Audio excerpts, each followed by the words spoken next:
Growing up, I lived in a cozy rented apartment that brimmed with love, largely thanks to my father, Levi. His smile could light up any room, and he had a knack for turning ordinary days into cherished adventures.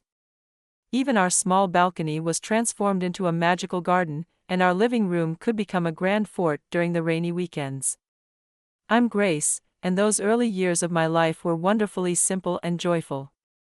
My mom, Sophie, was the quieter one, often lost in thoughts of a more luxurious life and a spacious house.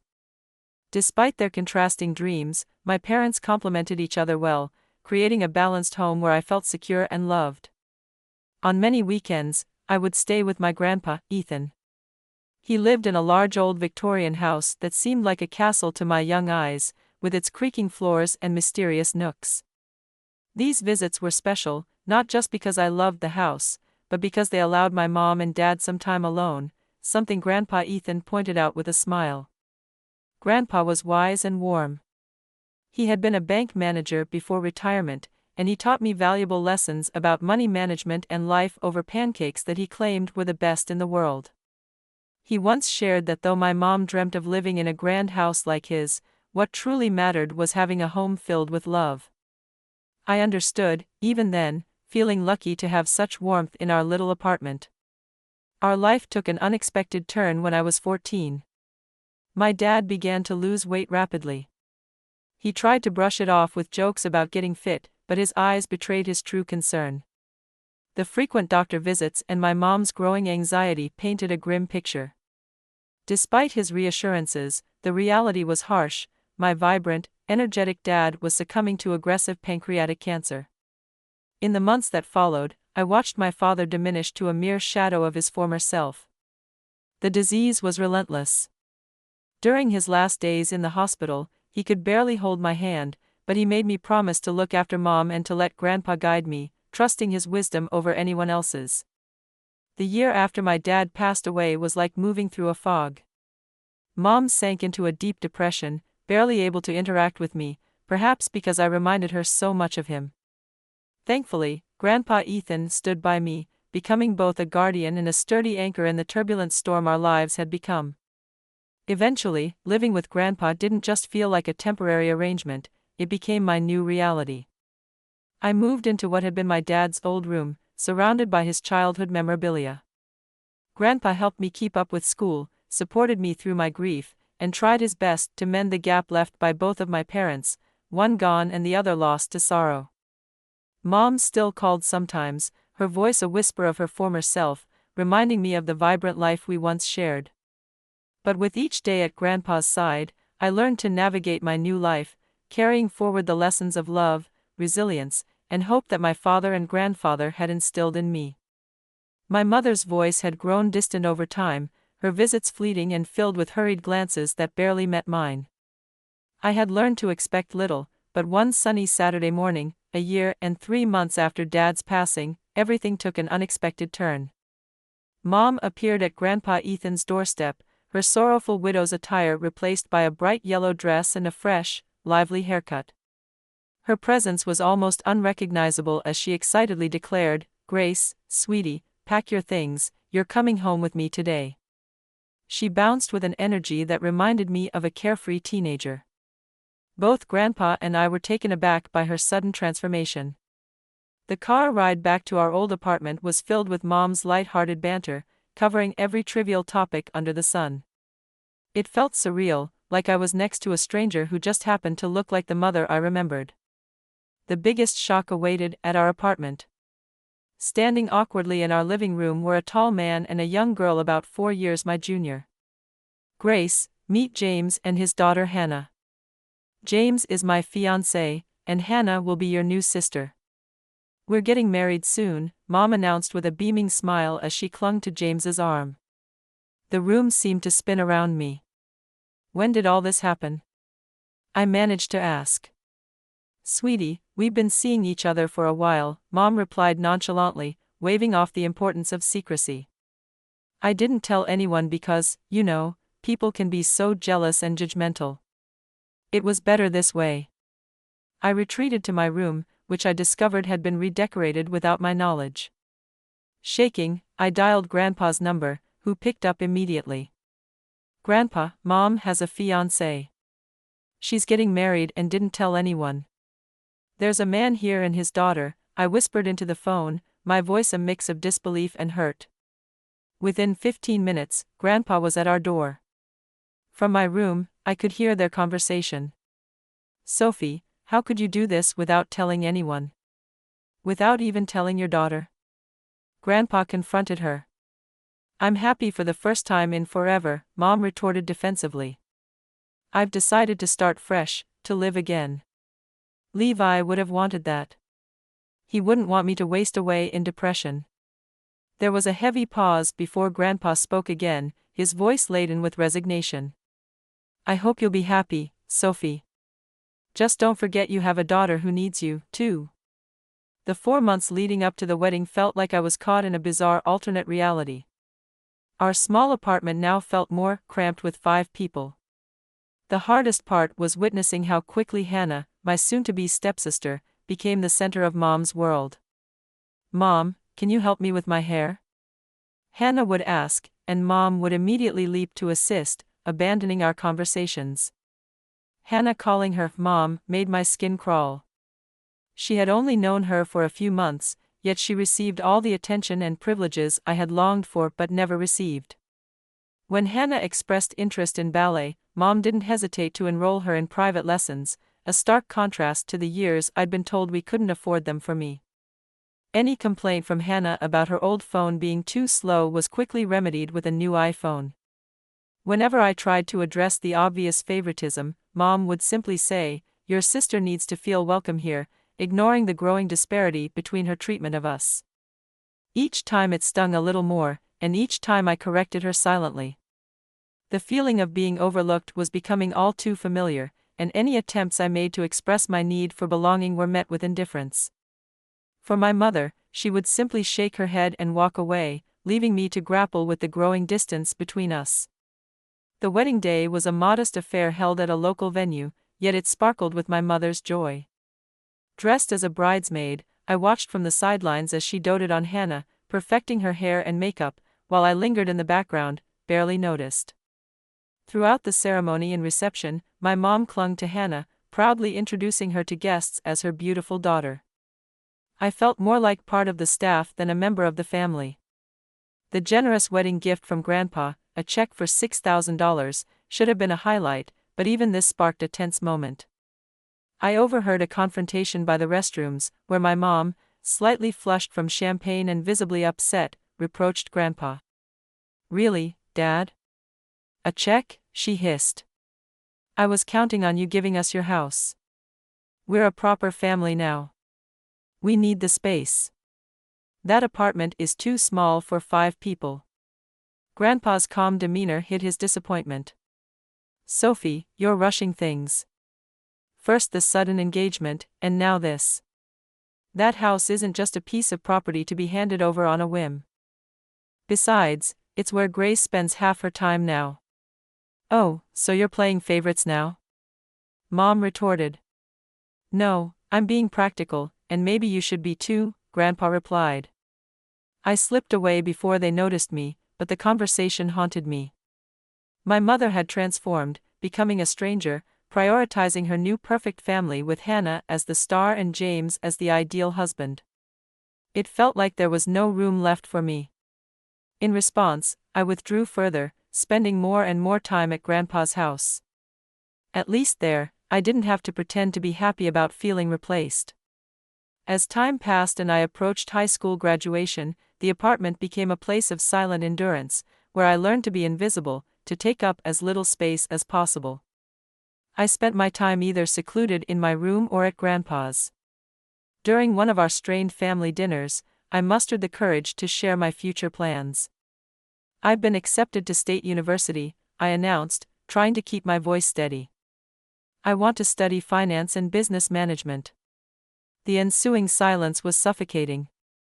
Mom put down her fork, exchanged a look with James, and then cleared her throat. "Actually, Grace, I think it would be better if you started working after graduation. College isn't necessary for everyone." Bewildered, I responded, "What are you talking about?" Dad set up a college fund for me before he died. He always wanted me to get a higher education. Mom shifted uncomfortably, then admitted, about that fund. James and I have been discussing it, and we think it would be better to save that money for Hannah's education. She's incredibly talented, top of her class and everything. She'll need a good university education to reach her full potential. James added, nodding, Hannah has shown remarkable aptitude in her studies. It would be the right thing to do. Feeling as though I had been punched in the stomach, I realized that even the last gift my father had left for me was being redirected. My future, once supported by both of my parents, now seemed to hinge on the whims and preferences of a family I no longer recognized.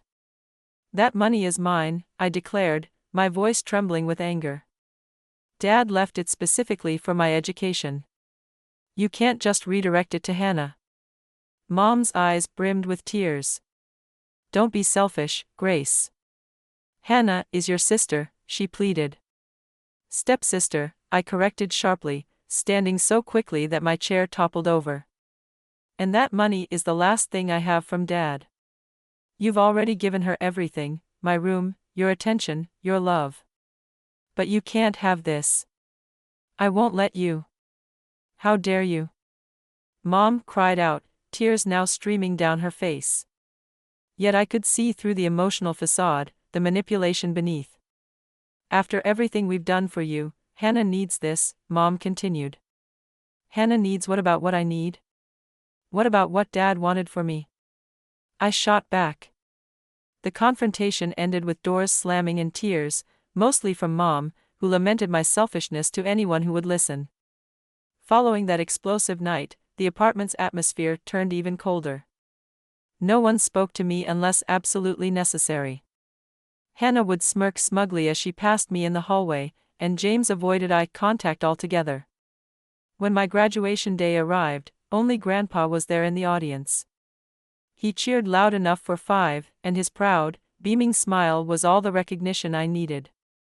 That evening, I packed up my life into 3 cardboard boxes and an old suitcase. Grandpa helped me load everything into his car. Your room is always ready for you, sweetheart, he reassured me as we drove away from the apartment, a place that had ceased to feel like home long ago. I didn't look back. College was my sanctuary. I immersed myself in my studies, fueled by a desire to make both my father and Grandpa proud. The business and finance courses were thrilling, and I excelled, always eager to share my achievements with Grandpa. Tell me again about derivatives, he'd request over the phone, his voice always eager and proud, even though he knew more about finance than most of my professors. But as the years went by, I noticed subtle changes in him. His voice grew tired more quickly, and his sharp wit sometimes faltered. On visits, I'd catch him wincing in pain or rubbing his chest when he thought I wasn't looking. It's just age catching up with me, he dismissed, but my concern only deepened. I began calling him twice daily and drove home every weekend possible, not just on holidays. We'd spend hours in his kitchen sipping tea and chatting about everything and nothing, just as we used to. Sometimes, he'd look at me with such profound love and pride that it tightened my throat. It was during my final semester when the call came. I almost didn't answer it. Grandpa died last night, Mom said, her voice emotionless. The news dropped like a stone in my stomach, and I collapsed, overcome with grief. The funeral was set for Thursday at 3 p.m. at the Hartford Funeral Home, a place as understated and dignified as Grandpa himself. I arrived early, dressed in black, the fabric feeling like a stark reminder of his absence as I braced myself to face Mom and her new family. The weight of my loss bore down on me, and the emptiness was overwhelming. Grandpa wasn't there to see me through this, to offer a comforting word or a reassuring hug. And that realization was the hardest part of all. They weren't there when I arrived at the funeral. Instead, Mr. Thomas, one of Grandpa's old friends from his banking days, was managing everything. They're running a bit late, he informed me after I inquired about my mother's whereabouts. She called to say they'd be delayed. The service itself was a beautiful tribute to Grandpa, filled with heartfelt stories from those who knew him best, recollections of his kindness, integrity, and humor. Alone, I sat in the front row, engulfed by my grief, until the back door creaked open midway through the service. Mom entered, flanked by James and Hannah, all dressed in meticulously coordinated black outfits. They quietly took seats at the very back of the room. Mom didn't even look my way, her face a mask of solemnity that didn't quite reach her darting eyes, which seemed to be sizing up the room rather than mourning. I turned away, feeling a mix of grief and anger. Tears stung my eyes. Even here, at her father's funeral, she couldn't acknowledge me or set aside her grievances for just one day. After the service, I drove to what had been Grandpa's house and my home for the past 3 years. But the sight that greeted me stopped me cold. Garbage bags filled with my belongings were scattered across the front lawn as if they were trash. Some had burst open, spilling my clothes, books, and photo albums onto the grass. My hands shook as I tried my key in the front door, only to find that the locks had been changed. As I stood there, bewildered, and the key still in my hand, the door swung open. Mom stood in the doorway, her funeral attire unchanged, but her expression now one of triumph. "Oh good, you're here to collect your things," she said, as if she were doing me a favor. "This is my house now. Dad's finally gone, and as his only child, I'm the rightful heir. I've already had the locks changed. We're moving in tonight." I stared at her, unable to comprehend the depth of her callousness. "You couldn't even wait until after the funeral? These are my things. My home." "No, this is my home now," she interrupted sharply. "And you better take your stuff quickly or it's going in the dumpster. I need to clear the space for Hannah's things. She's getting your old room. She's always wanted a bigger bedroom." Numb, I began to gather my scattered belongings, stuffing everything back into the torn bags. I tried to collect the photos of Dad and Grandpa from the grass, while Mom watched from the doorway like a hawk, ensuring I took nothing else. The drive back to my college dorm was a haze of tears and disbelief. My roommate helped me carry everything upstairs, wisely choosing not to ask questions when she saw the state I was in. A week later, I received a phone call from a law firm. "Miss Johnson, this is Mr. Logan from Logan and Partners Law Firm. I'm your grandfather's notary. We need you to come in for the reading of his will. Would Thursday at 9 a.m. work for you?" I agreed, although I couldn't see the point. Mom had made it abundantly clear that she considered herself the heir to everything. When I arrived at the notary's office that Thursday, Mom, James, and Hannah were already there, settled into plush leather chairs like royalty. Hannah was absent-mindedly examining her manicure while James scrolled through his phone. Mom's eyes narrowed as I entered, her gaze sharp and calculating. When she spotted me entering the room, my mother's face twisted with confusion and annoyance. "What are you doing here?" she demanded loudly, ensuring everyone in the office could hear. "You're clearly not needed for this. We're handling family business." Mr. Logan, the notary, adjusted his glasses and began to read from the document he had in front of him. "I, Ethan Levi Mitchell, being of sound mind and body, declare this to be my last will and testament," he began in a formal tone.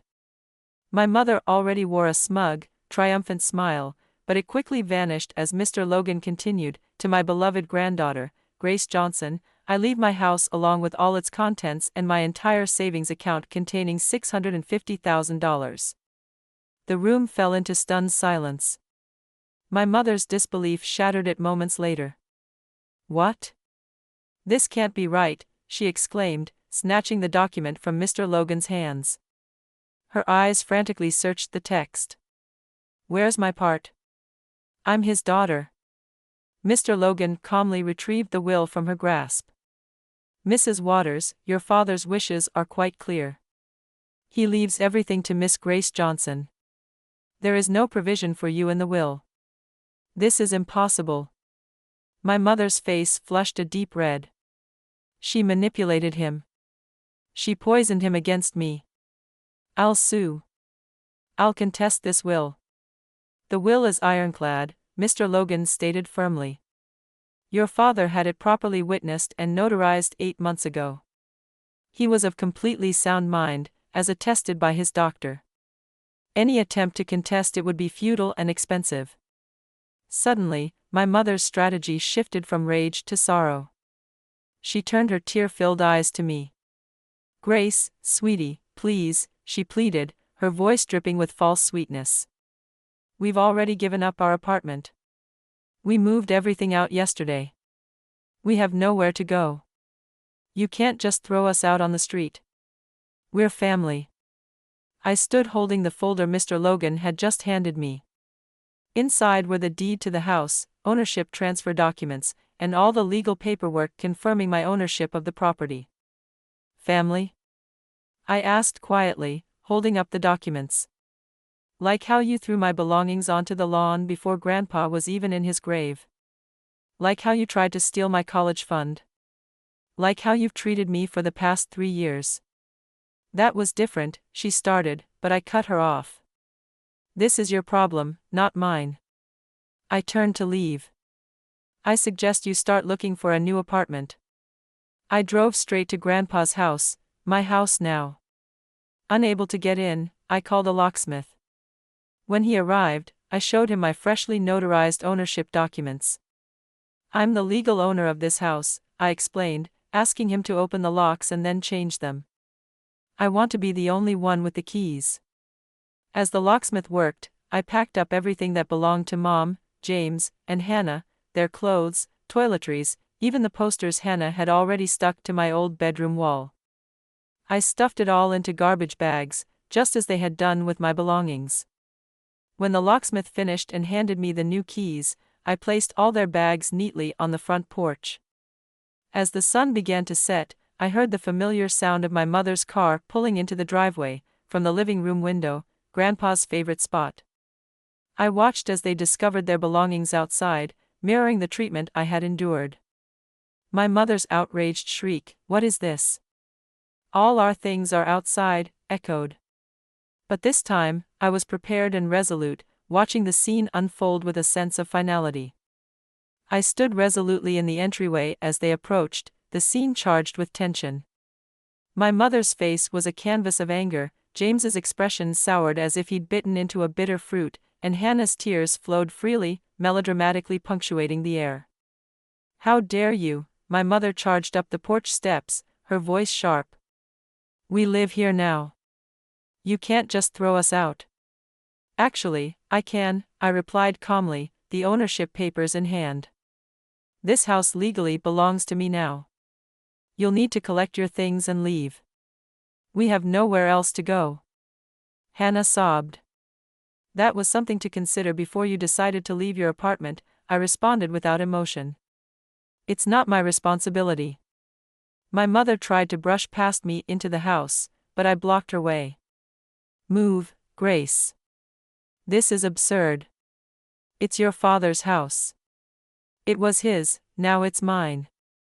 If you don't leave now with your belongings, I'll call the police for trespassing," I stated firmly, phone in hand, ready to dial. "The choice is yours, just as it was when you decided what to do with my belongings not so long ago," I reminded her of her recent actions. The air thickened with their curses and threats as they reluctantly packed their bags.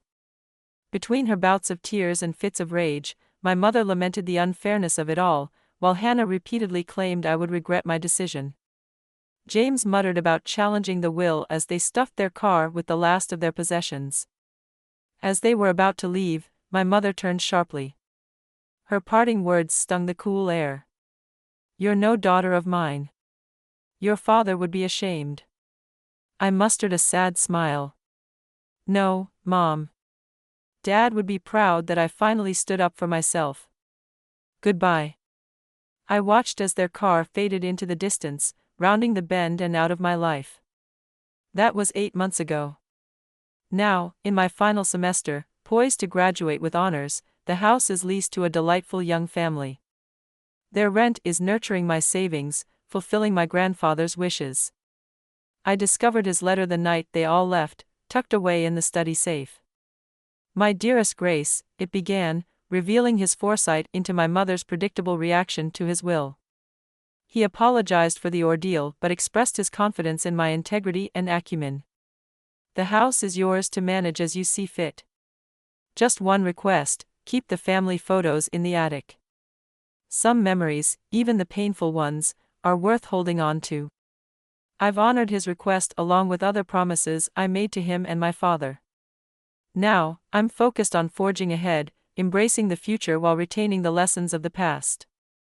Family isn't just about blood relations, it's about those who stand by you and nurture your growth. As for my mother, James, and Hannah, they eventually found a new place in the city. They've reached out a few times, typically in need, but I've chosen not to respond. Some chapters are better concluded, left firmly in the past, as I build my future.